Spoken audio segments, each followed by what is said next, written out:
আসসালামু আলাইকুম রহমতুল্লাহ নাহমাদুহু ওয়া নুসাল্লি আলা রাসূলিল কারীম আম্মা বাদ বিসমিল্লাহির রহমানির রহিম। সুপ্রিয় শিক্ষার্থীবৃন্দু, এখন আমরা আলোচনা করব ষষ্ঠ সপ্তাহ স্কুল মাদ্রাসা অষ্টম শ্রেণী বিষয় বাংলা অ্যাসাইনমেন্ট নিয়ে। অষ্টম শ্রেণীর ষষ্ঠ সপ্তাহের বাংলা অ্যাসাইনমেন্টে যে টপিকটি দেওয়া হয়েছে সেটা হলো সর্বকালের সর্বশ্রেষ্ঠ বাঙালি, স্বাধীনতার স্থপতি, আমাদের জাতির পিতা বঙ্গবন্ধু শেখ মুজিবুর রহমান স্বাধীনতা যুদ্ধে ঝাঁপিয়ে পড়ার যেসব যুক্তি তুলে ধরেছেন সেগুলো সাজিয়ে লেখা। এটা হচ্ছে তোমাদের বাংলা বইয়ের এবারে সংগ্রাম মুক্তি সংগ্রাম যেই গদ্যাংশটি আছে সেখান থেকে প্রশ্ন করা হয়েছে। বঙ্গবন্ধুর ৭ই মার্চের ভাষণ সেখানে সম্পূর্ণ তুলে ধরা হয়েছে।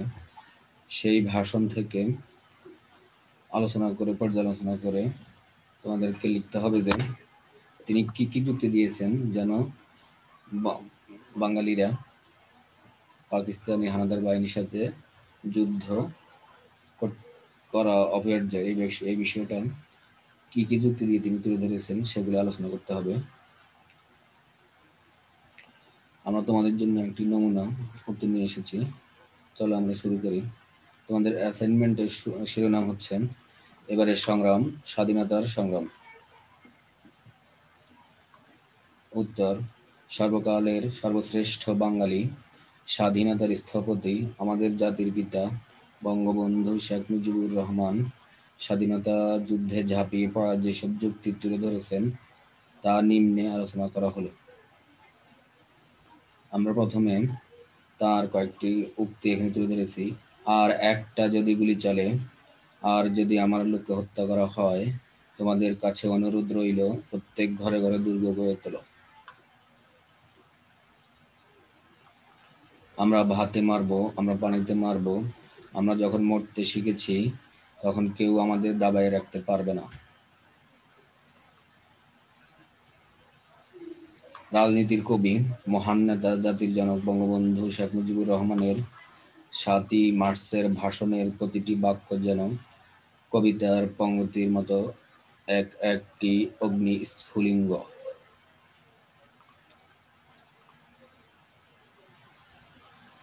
পটভূমি: বঙ্গবন্ধু শেখ মুজিবুর রহমান যে ৭ই মার্চের ভাষণ দিয়েছেন সেটার পটভূমিটা আমরা একটু সংক্ষেপে আলোচনা করি।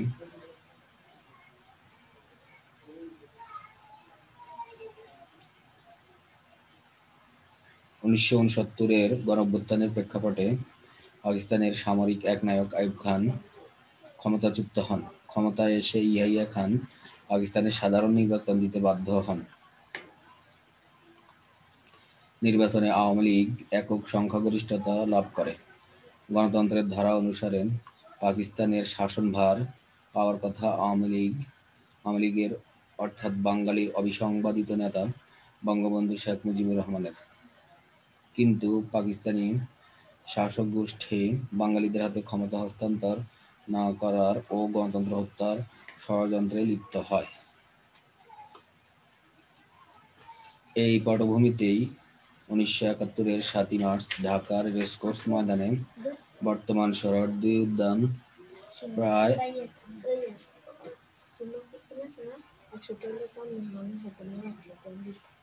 প্রায় ১০ লক্ষ লোকের উপস্থিতিতে বঙ্গবন্ধু শেখ মুজিবুর রহমান এক ঐতিহাসিক ভাষণ দেন।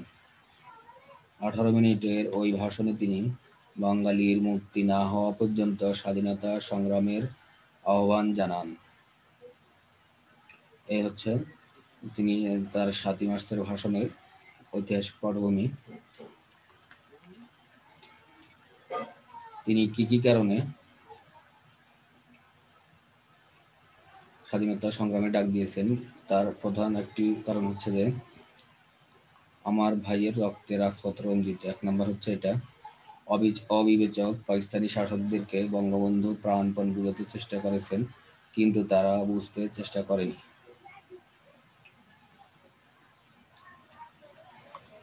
তাই বঙ্গবন্ধু বলেন, আজ দুঃখ ভারাক্রান্ত মন নিয়ে আপনাদের সামনে হাজির হয়েছি। আপনারা সবাই জানেন এবং বোঝেন আমরা আমাদের জীবন দিয়ে চেষ্টা করেছি, কিন্তু দুঃখের বিষয় আজ ঢাকা, চট্টগ্রাম, রাজশাহী, রংপুরে আমার ভাইয়ের রক্তে রাজপথ রঞ্জিত হয়েছে।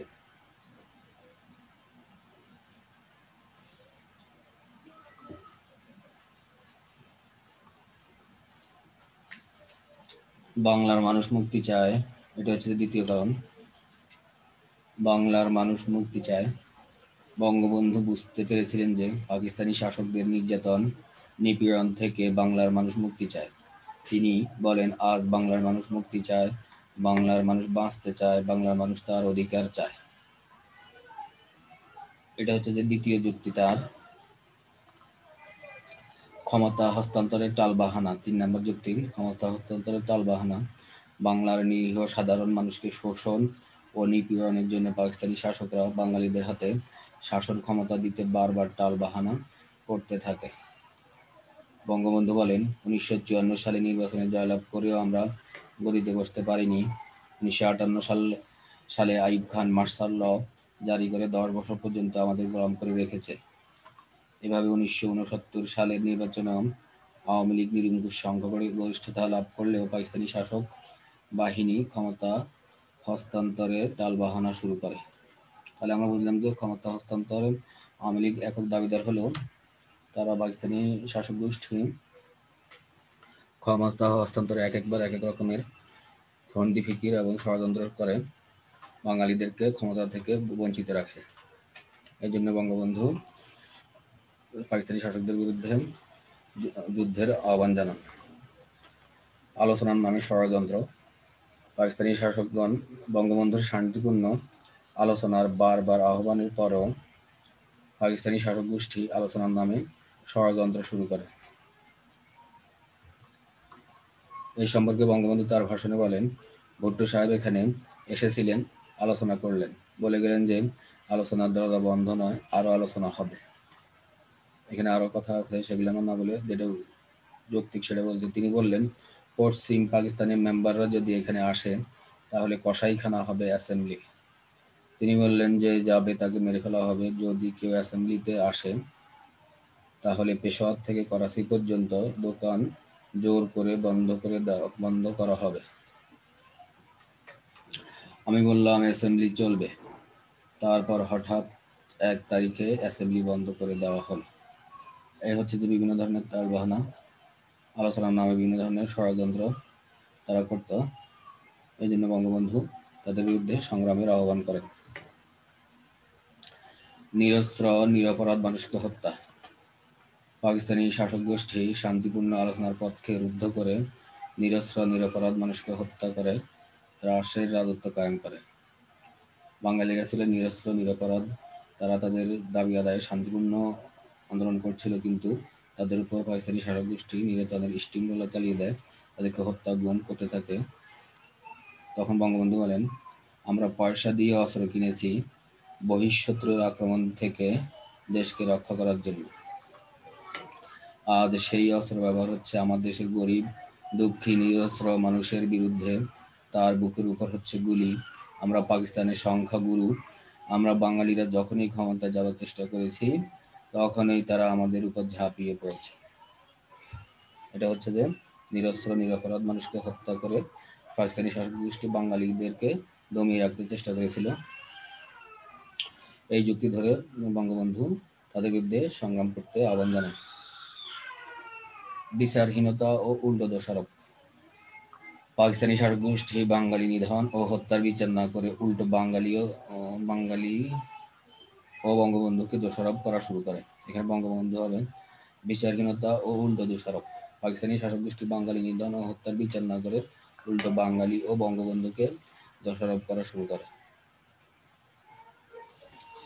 বঙ্গবন্ধুর ভাষায়, যারা আমার মানুষের বুকের রক্ত নিয়েছে তাদের সাথে বসবো। হঠাৎ আমার সাথে পরামর্শ না করে 5 ঘন্টার গোপন বৈঠক করে যে বক্তৃতা তিনি করেছেন তাতে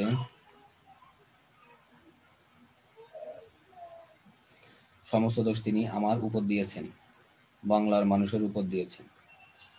এই হচ্ছে যে পাকিস্তানি শাসক গোষ্ঠী বাঙালি নিধন করে, বাঙালিকে নির্যাতন করে, কিন্তু সেটার আলোচনা, সেটার বিরুদ্ধে আন্দোলন করলে তারা উল্টো বাঙালি এবং বঙ্গবন্ধুকে দোষারোপ করে বিভিন্ন বক্তৃতা করে। বঙ্গবন্ধু তার ভাষণের শেষ অংশে বলেন, রক্ত যখন দিয়েছি, রক্ত আরো দেব। এদেশের মানুষকে মুক্ত করে ছাড়বো ইনশাল্লাহ। এবারের সংগ্রাম আমাদের মুক্তির সংগ্রাম, এবারের সংগ্রাম আমাদের স্বাধীনতার সংগ্রাম। জয় বাংলা। এই ঘোষণার মধ্য দিয়ে বঙ্গবন্ধু কৌশলে বাংলার স্বাধীনতার ঘোষণা দিয়ে দিলেন এবং বাংলার মানুষকে সশস্ত্র সংগ্রামের জন্য প্রস্তুত হতে বললেন। জাতির জনক বঙ্গবন্ধু শেখ মুজিবুর রহমানের এই ভাষণটি ছিল আবেগে, বক্তব্যে, দিক নির্দেশনায় অনবদ্য। বঙ্গবন্ধুর ভাষণটিকে আমেরিকার প্রেসিডেন্ট আব্রাহাম লিঙ্কনের ঐতিহাসিক গেটিসবার্গ ভাষণের সঙ্গে তুলনা করা হয়। 2017 সালের 30 অক্টোবর ইউনেস্কো এই ভাষণটিকে বিশ্ব প্রামাণ্য ঐতিহ্য হিসেবে স্বীকৃতি দিয়েছে, যা বাংলাদেশের জন্য অত্যন্ত গৌরবের। এই হচ্ছে 7ই মার্চের ভাষণের বঙ্গবন্ধুর 7ই মার্চের ভাষণের যে দিকগুলো, সেগুলো কেন আমরা সংগ্রাম করবো পাকিস্তানের বিরুদ্ধে, সেই যুক্তিগুলোর সংক্ষিপ্ত রূপ। আশা করি তোমরা এর থেকে বুঝতে পেরেছ। যদি আরো ভালোভাবে লিখতে চেষ্টা করবে এবং যুক্তিগুলো আরো সুন্দর করে লিখতে চেষ্টা করবে। আমরা পরবর্তীতে ইনশাল্লাহ আরো ভিডিও নিয়ে আসবো। সে পর্যন্ত সবাই ভালো থাকো, সুস্থ থাকো। আল্লাহ হাফিজ।